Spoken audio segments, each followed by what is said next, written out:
Hey, welcome back to Heartland Outdoor School's Animal Encounter. I am back again for our last day of the week here, and I am with our friend Dinozzo, and Dinozzo is a bearded dragon. So, bearded dragons are native to Australia, where they will live in the savanna regions, the desert regions, and the shore regions. So they are really kind of all around Australia. They're not really particular about the region they're in. And they are what is known as omnivores. We've talked a lot about that. Most of our animals here are omnivores. They will eat both plants and animals. They'll eat insects, eggs, small rodents, and also fruits, veggies, things like that. So bearded dragons, although they look rather fierce and tough, they're actually very good pets. These spines that they have running alongside their body, when they're calm, are actually rather pliable and soft to the touch, and they're kind of more rubber-like. However, when they feel threatened, those spikes will get very, very hard and sharp.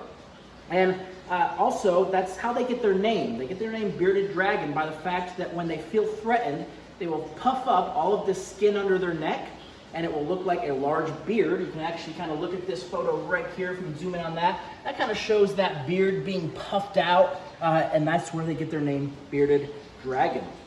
Now, bearded dragons are a lizard, which is a type of reptile, and reptiles are what is known as cold-blooded. And that means that they have to rely on their environment to find heat. They're not like warm-blooded creatures like you and I, where we can thermoregulate and create our own body heat. They have to instead rely on the surrounding environment. So that's why a lot of times you'll see them basking in the sun on rocks. They're trying to find heat. And then also you'll see them kind of hiding in shade. That's to help them cool off. Now, bearded dragons also are able to regulate their body temperature by turning different shades. They can turn darker or lighter depending on if they need to gain more heat or lose that heat. And then another really cool feature about most lizards is something known as the third eye, or the parietal eye. And that's actually located right here on top of the skull. And that's a photoreceptor. And that allows them to see shadows, and it allows them to see the change in light.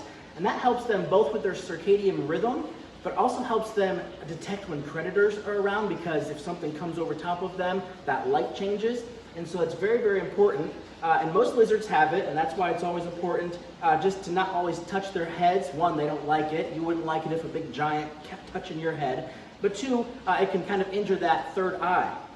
So this is Dinozzo. We hope you enjoyed this week of Animal Encounters. Please join us next week, where you'll get to meet even more animals. We'll show you our longest snake that we have in the Nature Center, as well as a lot of other very, very fascinating animals. So for today, say bye to Dinozzo, have a great weekend, and I'll see you next week.